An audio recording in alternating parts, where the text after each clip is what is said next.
नमस्कार भैया, आप अपना नाम बताइए। मैं सुनील बेडा बनपुर बागपत विधानसभा से हैं। हम राष्ट्रीय लोकदल के कार्यकर्ता और अब राहुल गांधी जी के स्वागत के लिए आए हुए हैं। राष्ट्रीय लोकदल के लाखों कार्यकर्ता सड़कों पर राहुल गांधी जी के स्वागत के लिए उतरे हुए हैं और चाहते हैं कि देश के अंदर एक परिवर्तन हो, क्योंकि जो वर्तमान में सरकार है इससे नौजवान किसान खुश नहीं है। और राहुल गांधी जी जमीन पर कार्य कर रहे हैं, धरातल पर अपनी पदयात्रा लेकर निकले हुए हैं कि परिवर्तन के लिए भारत जोड़ो यात्रा पर निकले हुए हैं। और सभी का समर्थन, जो पार्टी है राष्ट्रीय लोकदल पार्टी है और अन्य पार्टी, उनका सबका सहयोग है। और राष्ट्रीय लोकदल के कार्यकर्ता स्वागत के लिए कि राहुल गांधी जी देश के अंदर एक बड़ा परिवर्तन करे, देश को बचाए, क्योंकि बेरोजगारी बढ़ती हुई जा रही है, नौजवान परेशान है, किसान परेशान है, किसानों के अपनी जो फसल है उसका सही मूल्य नहीं मिल रहा है। इसलिए राहुल जी देश में हर प्रदेश में जा रहे हैं, पैदल यात्रा कर रहे हैं, लोगों को जोड़ रहे हैं और उम्मीद ये है कि इस देश अब की बार 2024 में परिवर्तन होगा। जैसा कि भारत जोड़ो यात्रा चल रही है, उससे आप क्या कहना चाहेंगे, लोगों को क्या संदेश देना चाहेंगे कि भारत यात्रा सफल रहेगी या नहीं रहेगी? ये भारत यात्रा सफल होगी और अब की बार मोदी सरकार जाएगी और कांग्रेस सरकार आएगी, क्योंकि सहयोगी दल भी कांग्रेस के साथ खड़े हुए हैं। जिस क्षेत्र में जहां पर जाते हैं लोग सहयोग करते हैं, नौजवान भी पदयात्रा में शामिल है, किसान लोग भी शामिल है। यहाँ जितने भी अभी ये पश्चिम उत्तर प्रदेश में चौधरी साहब की कर्म भूमि है, चौधरी चरण सिंह जी की, जो किसान लोग हैं और चौधरी साहब के अनुयायी हैं, वे सब स्वागत के लिए सड़क पर आए हुए हैं और लोग जुड़ते हुए जा रहे हैं। पूरे देश में लोग जुड़ रहे हैं, युवा भी, किसान भी, मजदूर भी, और एक परिवर्तन होगा अब की बार देश 2024। जैसा कि सबसे बड़ा मुद्दा है बेरोजगारी, बेरोजगारी पे आप लोग क्या कहना चाहेंगे? ये जब से भाजपा सरकार आई, ये भाजपा सरकार बोलते कि 70 साल में मोदी इसने कांग्रेस ने क्या किया। अरे जब देश आजाद हुआ, एक सुई बनाने की कम फैक्ट्री नहीं थी इस देश के अंदर। आप जितने भी हवाई जहाज है, आईआईटी यूनिवर्सिटी है, विश्वविद्यालय है, कॉलेज है और डिग्री कॉलेज है, ये सब व्यवस्था कांग्रेस ने दी सरकार को। इस देश में जी बड़ी बड़ी कंपनियां, फैक्ट्रियां ये कांग्रेस के समय में लगी है। ये जो 70 साल तक का परिणाम ही तो है, ये आज आए 70 साल का परिणाम है कि देश ने यहां तक प्रोग्रेस की है। ये सिर्फ इन्होंने फीता काटने का काम किया है, उद्घाटन काम करने का। ये उद्घाटन तभी तो है कि कांग्रेस यहां तक देश को लेकर के आई है। और आने वाले समय में कांग्रेस का भी दावा है, भारत जोड़ो यात्रा है, और हमारी राष्ट्रीय लोकदल पार्टी का भी ये दावा है कि उनकी सरकार बनती है तो कि युवाओं को भी रोजगार मिलेगा और किसानों को अपनी फसल के सही दाम मिलेंगे। जैसे आपने युवाओं की बात की, सबसे बड़ा मुद्दा है बेरोजगारी, आपने बताया अभी। जैसे आइए अग्निवीर, अग्निवीर योजना में आप नवयुवक हैं, क्या कहना चाहेंगे अग्निवीर के लिए? अग्निवीर 4 साल के लिए कह रहे हैं कि ये, और जबकि सेना सबसे सम्मानीय एक सेवा होती है, उसमें सिर्फ ये 4 साल के लिए कह रहे हैं कि 4 साल तो एक युवा ग्राउंड पे पसीना बहाने में लगा देता है, ना उसमें कोई पेंशन है, ना कोई गारंटी है। ये ऐसी क्या है? ये सेना को खत्म करने लग रहे हैं, तो पूरी तरह से रोजगार को खत्म करने लग रहे हैं। सीएमआई के अभी दिसंबर के आंकड़े आए हैं, 8.4% बेरोजगारी दर है भारत की। और मैं हरियाणा से आता हूँ, हरियाणा के अंदर सबसे अधिक बेरोजगारी दर 37.2% के साथ 40 साल में रिकॉर्ड तोड़ बेरोजगारी दर है, सबसे अधिक। और इन मुद्दों से, बेरोजगारी और महंगाई के इन्फ्लेशन रेट भी आपने देखा होगा सबसे अधिक है, इन मुद्दों से भटकाने के लिए ये लाते हैं हिंदू मुस्लिम, भगवा देखो, ये हो गया, वो हो गया। ये मुद्दे सिर्फ और सिर्फ भटकाने के लिए सांप्रदायिक नफरत फैलाते हैं। उसी नफरत के खिलाफ भारत जोड़ने की बात, प्यार करने की बात है कि प्यार करो, असल मुद्दों को उठाया जाता है। मैं किसान आंदोलन के अंदर पूरे 1 साल तक रहा, हमारे 700 से अधिक किसान शहीद हुए, लेकिन प्रधानमंत्री जी एक बार भी उस पर नहीं बोलते। प्रधानमंत्री जी बेफिजूल की बातें करते हैं, अभी पठान मूवी का बहिष्कार कर दो, ये कर दो, ऐसी ऐसी बातें करते हैं जो कि देश के मूल नागरिक के लिए कोई मायने नहीं रखती। जिसे देखनी है वो देखेगा, जिसे असल मुद्दे हैं यूनिवर्सिटियों का, अभी बीएचयू का मुद्दा उठ रहा, आपने देखा होगा, फीस बढ़ाई जा रही है, संस्थानों को, पूरे प्राइवेट सेक्टर को अडानी और अंबानी के हाथों बेचा जा रहा है, और वही अंबानी और अडानी कॉर्पोरेट सारा मीडिया को कंट्रोल करता है। जैसे आपने अभी बेचने की बात की, ये कुछ बहन जी हमारे पास खड़ी हुई हैं, उनसे बात करते हैं। ऐसा है जी, ये सांप्रदायिक मुद्दे को लेकर देश के अंदर आए थे देश को तोड़ने का काम करते हैं, धर्म की और जातिवाद की राजनीति करते हैं। और जो पार्टी है वे सब विकास की राजनीति करती है। अभी किसान देश की रीढ़ की हड्डी है। अर्थव्यवस्था को संभालने में देश का सबसे बड़ा किसान का योगदान है, किसानों का, देश की अर्थव्यवस्था को संभालने के लिए। और युवा किसान का एक बेटा खेत में कार्य करता है, एक बेटा उसका पहरेदारी करता है, देश की रक्षा करता है सीमा पर। ये किसानों की भी अनदेखी कर रहे हैं और युवाओं की भी अनदेखी कर रहे हैं कि 4 साल की नौकरी कर दी जो देश की सेवा करता है। तो ये देश को, और इन्होंने कुछ ही लोगों के हाथ में देश सौंप दिया जो पूंजीपति है। और सबसे बड़े दुख का कारण यही है कि चंद लोगों के हाथ में देश सौंप दिया, देश के अंदर बेरोजगारी बढ़ रही है। जैसे मैडम आपने कार्ड डाला हुआ भारत जोड़ो यात्रा में, आप कहाँ से इसके साथ में चल रहे हैं? जी, मैं बलिया से हूँ। कुमारी सोनम बिंद, पूर्व कांग्रेस प्रत्याशी, पीसीसी सदस्य, जिला बलिया, उत्तर प्रदेश से हूँ। आप देखिए, हम लोग 3 दिन से लगातार चल रहे हैं। आज सुबह 6 बजे से उठ करके हम लोग अभी तक पैदल चले। सूट बूट वाले नेता 5 स्टार होटल में बैठ करके खाना खा रहे हैं, आराम फरमा रहे हैं। तो असली नेता हमारे राहुल गांधी जी है। कांग्रेस पार्टी का कोई मुकाबला तो कर ही नहीं सकता है। जीवन कट जाएगा लेकिन कर नहीं सकता है। इसलिए कि आप लोग बोलते हैं कि 70 साल में कांग्रेस किया क्या है।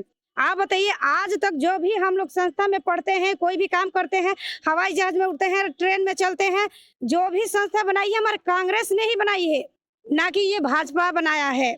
उसी के बनाए हुए पद पर ये भाजपा चल रही है।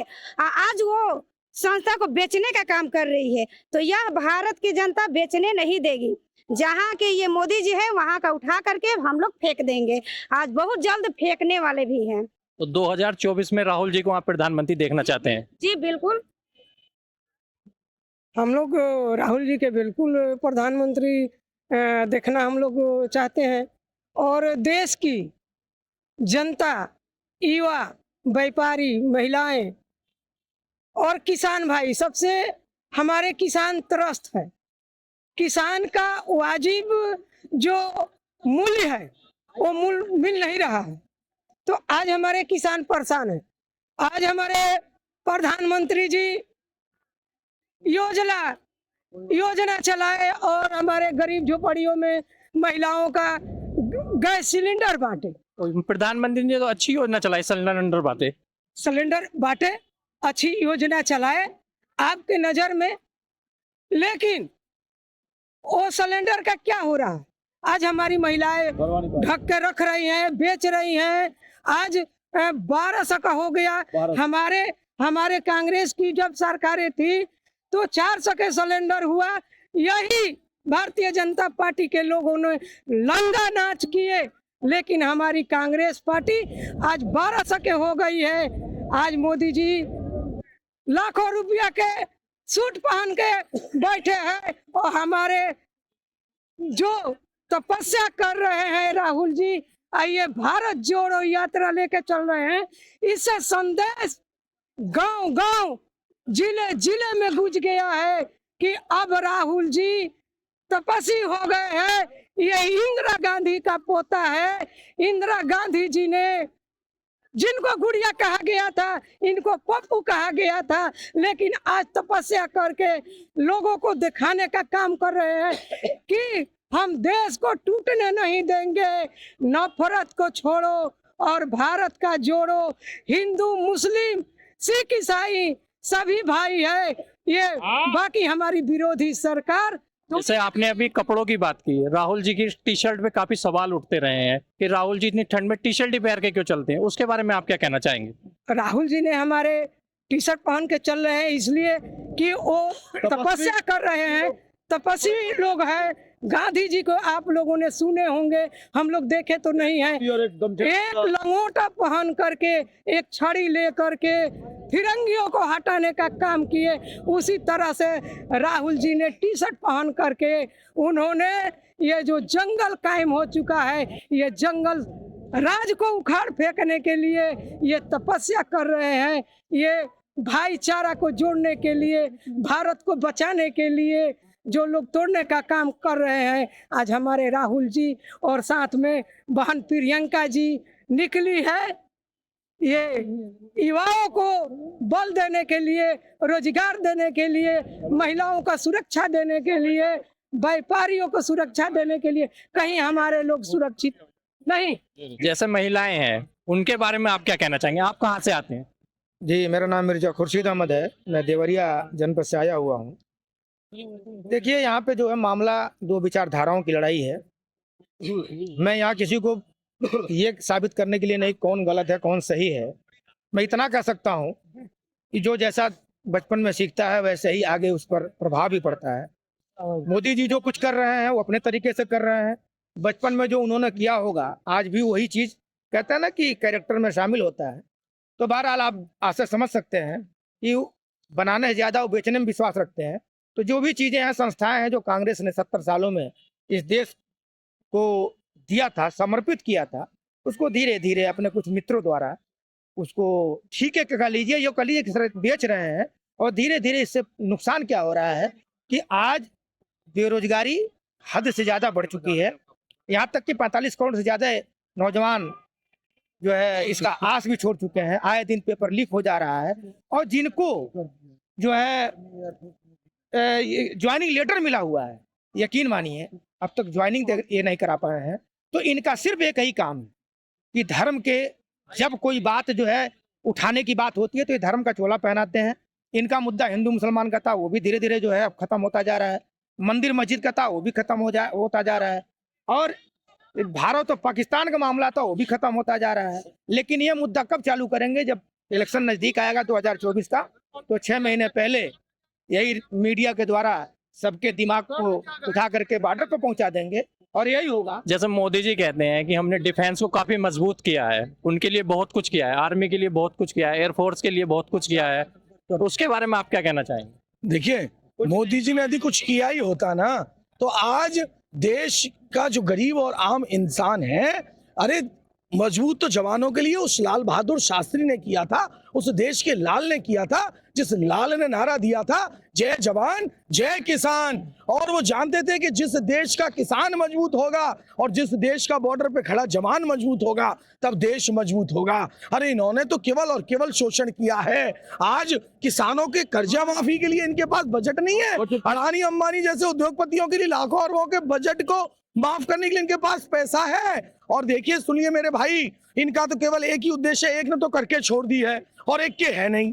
और जिसके पैर ना फटे पे भाई वो का जाने पीर पर आए। तो इनकी तो वो स्थिति है। अरे गरीब आदमी से पूछिए, मध्यम वर्गीय आदमी से पूछिए कि वो कैसे अपना जीवन यापन कर रहा है। अरे लोग जब रोजगार की बात करते हैं तो हिंदू मुसलमान की बात करते हैं, लोग पानी सड़क बिजली की बात करते हैं, ये कब्रिस्तान और शमशान की बात करते हैं। राहुल गांधी आज कांग्रेस की सरकार बनाने के लिए सड़कों पे नहीं उतरा है। राहुल गांधी उस माटी का व्यक्ति है जिस देश उनके वंशजों ने इस देश की आजादी के लिए अपने प्राणों की आहुति दी है। राहुल गांधी उस देवी का बेटा है जिसने देश का सर्वोच्च पद त्याग दिया हो, वो त्याग की देवी का बेटा है। राहुल गांधी गौडसे के वंशज नहीं है। अरे वो जब हम नहीं डरे थे उन गोरों से तो क्या डरेंगे इन चोर?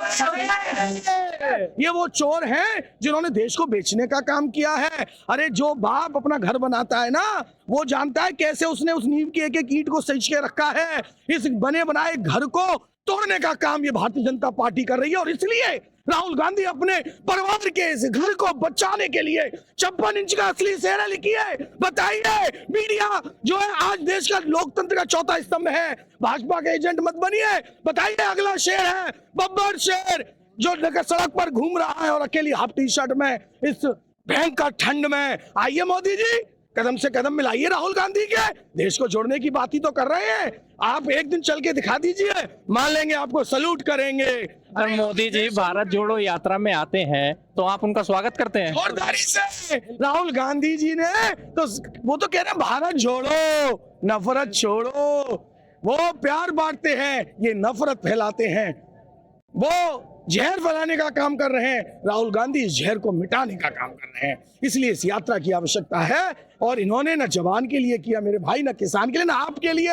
और देखिए, जिस मीडिया के व्यक्ति ने सच बोलने की हिम्मत की, या तो उसे त्याग पत्र देना पड़ा या सरकारी जांचों की एजेंसी का गुलाम जो इन्होंने आज न्यायपालिका से लेकर तमाम सरकारी एजेंसियों को गुलाम बना लिया है। ये स्थिति है आज देश की। आज देश का स्तंभ जो मीडिया है वो भी सच लिखने से डरता है, और ये हम समझते हैं, कोई बात नहीं है, लेकिन आएगा समय, आज लाखों का कारवां है, आप भी बोलेंगे, आप भी लिखेंगे और आप भी बताएंगे। धन्यवाद। जय राहुल गांधी। और ये संत है, ये बता दो, ये राहुल गांधी संत है। संतों में ताकत होती थी कि ठंड में भी नंगे घूमे, राहुल गांधी टी शर्ट में घूम रहा है, संत है। राहुल गांधी संत है और भाजपा का अंत है।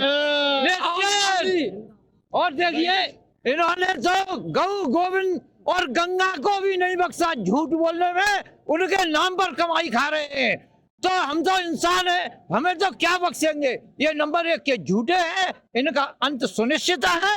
और जब जब अधर्म की हानि हुई है, धर्म की हानि हुई है और अधर्म बढ़ा है, तब कृष्ण के रूप में ये राहुल गांधी आया है और इनका अंत निश्चित है। जय हिंद, जय भारत। जैसे हम किसान परिवार से अभी आते हैं सभी लोग, जैसे आपने देखोगे आवारा पशु आजकल काफी बड़ा मुद्दा है, किसान उससे काफी परेशान है, उसके बारे में आप क्या कहना चाहेंगे? जी, कहना ये चाहेंगे, मैं नौशाद अली डिस्ट्रिक्ट एटा से कांग्रेस कमेटी का सचिव हूँ। तो इन्होंने दिया था ना कि 1 साल में 12 लाख नौकरियां देंगे, 12 करोड़ नौकरियां देंगे। तो नौकरियां तो वास्तविक किसान की लगा दी ना, कि हर किसान अपनी खेती पर रात से जाता है, सुबह तक रहता है, सुबह से जाता है, शाम तक रहता है। तो नौकरी उन्होंने लगा दी। और उन्होंने इतने वादा करने के बाद जनता को इतना गुमराह कर दिया कि जनता समझ नहीं पाई कि ये किस उद्देश्य से अपनी बात रख रहे हैं और ये आगे के लिए क्या करेंगे। तो बीजेपी ने अपना कोई भी वादा पूरा नहीं किया, आप ये कहना चाहते हैं? सर, मैं वादा ये कहना चाहूंगा, वादा क्या पूरा किया उन्होंने? किया अच्छे दिन आएंगे, ये नारा दिया अच्छे दिन आएंगे। जनता कहती थी हाँ आएंगे। पहले वो कहते थे, आप कहते हैं अच्छे दिन नहीं आए। अच्छे दिन क्या आए सर? देखिए, नौजवानों की बात देखिए, किसानों की बात देखिए, मजदूरों की बात देखिए, क्या अच्छे दिन आए? अच्छे दिन आए तो 2 लोगों के आए, अडानी और अंबानी के, क्योंकि उन्होंने अरबों रुपए के हिसाब से उनका कर्जा माफ कर दिया। आज किसान 1-1 रुपए के लिए परेशान है, आत्महत्या कर रहा है, नौजवान डिग्रियां लेके घूम रहा है, नौकरियां नहीं मिल पा रही, किसान अपने मूल उसी खेती का मूल नहीं मिल पा रहा है तो आत्महत्या भी कर रहा है। अगर वो लोग किसानों का कर्जा माफ करते तो ये सोचा जाता कि हाँ इन्होंने किसानों के लिए कुछ किया। बहरहाल उन्होंने कहा था ना कि हम दो हमारे दो, तो उन्होंने ठीक किया है, तो वो 2 हैं और उनके भी साथी 2 हैं। जैसे आप नवयुवक हैं, आप क्या कहना चाहेंगे इस यात्रा के बारे में? देखिए, मैं बिजनौर से आया हूँ, मैं आम नागरिक हूँ, मैं किसी पार्टी से मतलब मेरा कोई नहीं, लेकिन मैं कांग्रेस में शामिल होने के लिए आया हूँ। अभी आपने बात की कि पशुओं के लिए, देखिए जो पशु सड़क पर फिर रहे हैं वो पशु भी परेशान हैं और उनसे किसान भी परेशान हैं, वो दोनों ही लोग परेशान हैं। इसीलिए भारत जोड़ो यात्रा में जो लोग आए थे उनकी राय हमने आपके सामने रखने की कोशिश की। अगर आपको वीडियो अच्छी लगी हो तो हमारी वीडियो को लाइक कीजिए और चैनल को सब्सक्राइब भी कीजिए, और साथ साथ वीडियो को शेयर करना ना भूलें। एक ऐसी ही नई वीडियो में हम आपसे दोबारा मिलेंगे। हमारे साथ जुड़े रहने के लिए आपका बहुत बहुत धन्यवाद। जय हिंद।